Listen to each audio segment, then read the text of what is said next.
There is one bunny rabbit, T-Rex. Are you interested? I bet you don't even see him.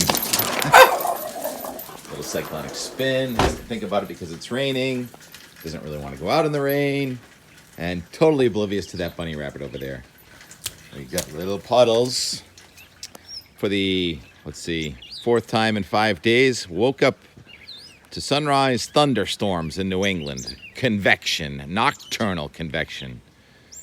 Ignited by diurnal convection, storms that formed off to our southwest during the day yesterday held together overnight and soaked parts of eastern Massachusetts. Just on the backside of this rain shower now in Weymouth. It's been raining for about an hour. We'll go check the rain gauge in a second. How are the bilges operating? All the boats are pointed toward the west right now. We're just at high tide, so that'll put a low tide in here early in the afternoon with another high tide or approaching high tide, incoming tide for the Twilight Series sailboat race in Hull and Hingham this evening. How's that going to be? Well, first of all, let's do an analysis this morning.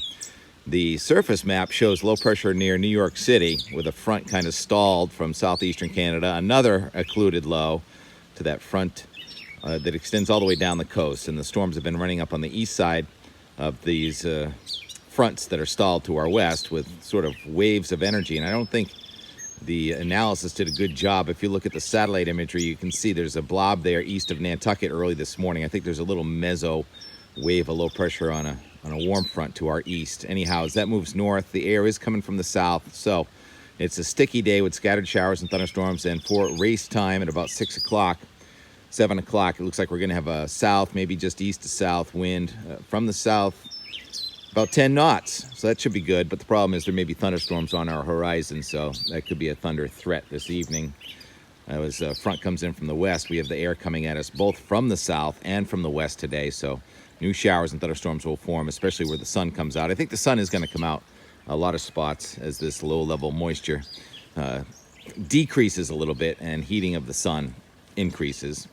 Shall we check the rain gauge? On the way to the rain gauge, I'll show you the precipitable water forecast with the purple there being close to 2 inches. It decreases a little bit. There's a shot of drier air trying to come at us out of Ontario, but then that kind of fills in as the next weather system comes at us from the west and then more from the south. And by Sunday, we get the precipitable water back up to about 2 inches here again. Precipitable water means the amount of water in the column. If it were to rain, how much rain could you get in a short time? And 1 to 2 inches. We'll be back again on Sunday. Long way to get there. All right, I've made it to the rain gauge. How'd we do? Yesterday, after I did my report, we picked up about another 0.07, and since then we picked up, we're up to 0.44, so about 0.37 in this morning's rainfall. I think Taunton came in with a half inch between 6 and 7 a.m. There have been some thunderstorms.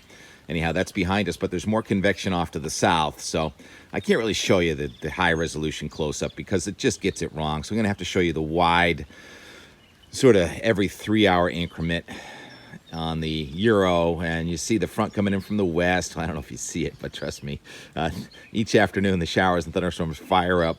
Not expecting severe weather today. The wind aloft is weaker, but scattered showers and thunderstorms could be slower moving, which means more potential for heavier rain in spotty locations. Not everyone's getting the rain. I know some people are frustrated for the lack of rain, but you can see it keeps coming and coming. Around the 4th, still some scattered showers and thunderstorms around here, but we're definitely making improvements. In the short range, as this front goes by, we are going to have improving weather. Drier for tomorrow. You know my saying about Wednesdays, you hope it rains on a Wednesday if you want a sunny Saturday. Well, today we have rain this morning and we're going to have some sun, and I think our Saturday is going to end up that way too, with some sun and some rain.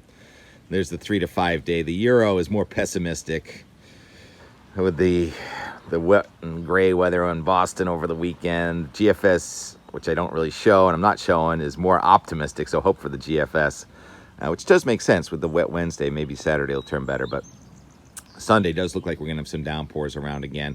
It's not the kind you cancel your plans. You just have alternatives and tents, because the hit or miss storms, it's about a 50-50 where they get hit or missed with these storms, especially the best weather looks like it's going to be Thursday and Friday. Saturday should be okay. As for the tropics, let's see what happens with the remnant of Cindy. Still looking like it kind of wants to show up there to our southeast on Sunday afternoon. Meanwhile, you get another wave of low pressure. It doesn't look as pronounced Sunday night and Monday coming across. So two separate things to watch. Cindy probably stays out there. I wonder if it'll get a new name. Also, another looks like something to the southeast of Cindy.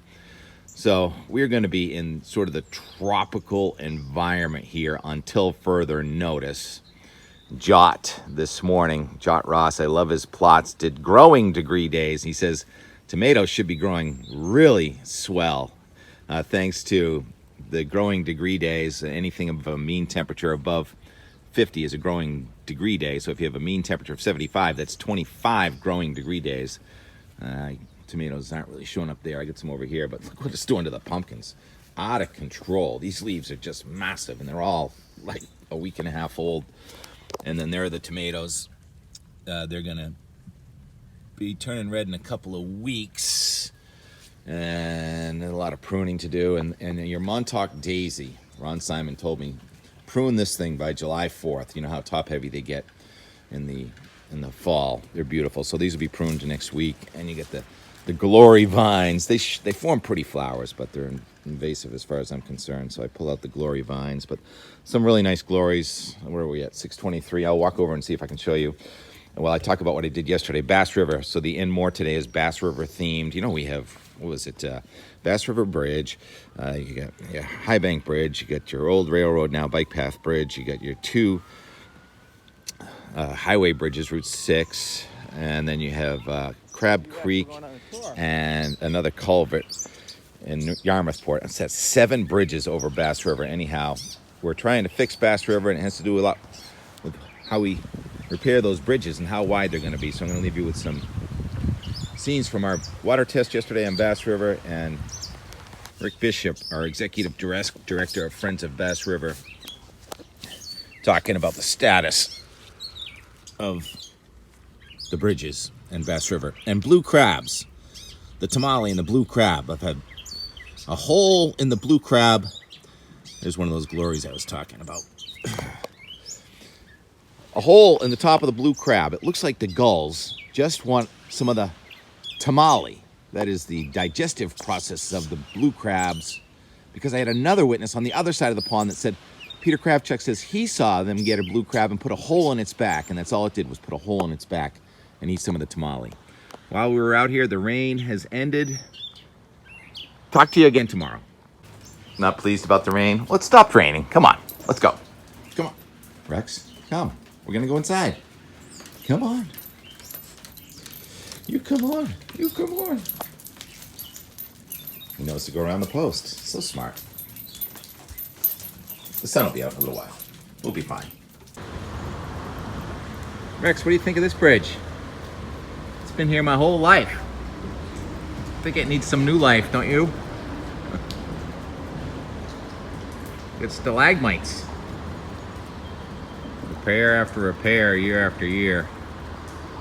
One of these years, we're getting a new one. I'm on the Yarmouth side of the Route 28 bridge that connects Dennis and Yarmouth. In between downpours, it's been quite a wet June. T-Rex, could be painful. Ah! Oh! Oh, didn't feel a thing. How do you like this bridge? It's on borrowed time. We're in Yarmouth, Dennis. We're almost to Dennis. Dennis, where are you today? Both Mike and Ray at port. That means it's not very nice out there. This guy's fishing any kind of weather. Almost like a tropical storm around here without the wind. Oh, it is pretty windy too now from the south. T-Rex, is this traffic jam our fault because of that video we made last week about how cool it was to go to Route 28 in Dennis? Everyone's been there, done that. Now they're going back to Yarmouth. Or maybe New York, who knows? Rex is like, let's go back to Yarmouth. All right, you got it. Now we are exiting Dennis. Oh yeah, that's smooth. What in the name of ripping down trees is going on around here? Another tree just came down. I missed it.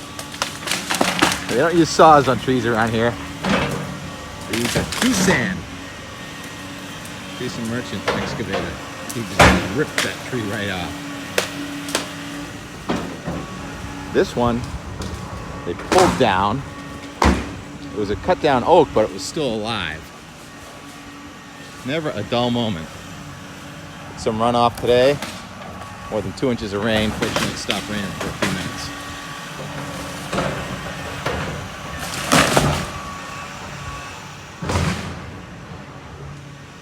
You're in, you're out. That's how it's gonna stay.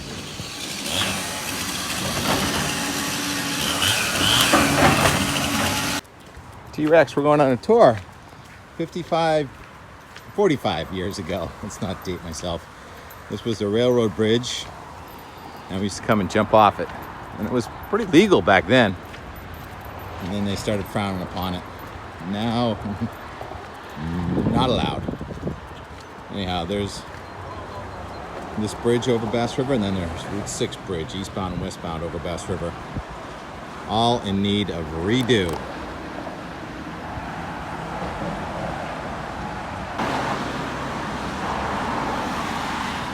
What bridge is this? Let's see, Route 28, High Bank, Railroad, Route 6, Route 6. This is the 6th bridge as you head north on Cape Cod and Bass River. Great spot for crabbing, fishing. And this is gonna get a lot more open. It's gonna be a lot more water flowing through here. They say it's good blue crabbing around here, but I didn't know they jumped up on the dock. Wow. I didn't know they were this big this time of year. I thought you had to wait till like August. Can anyone confirm that this is indeed a Bass River blue crab? That is a Bass River blue crab. And why is there a hole in it? That's how I know it's a Bass River blue crab.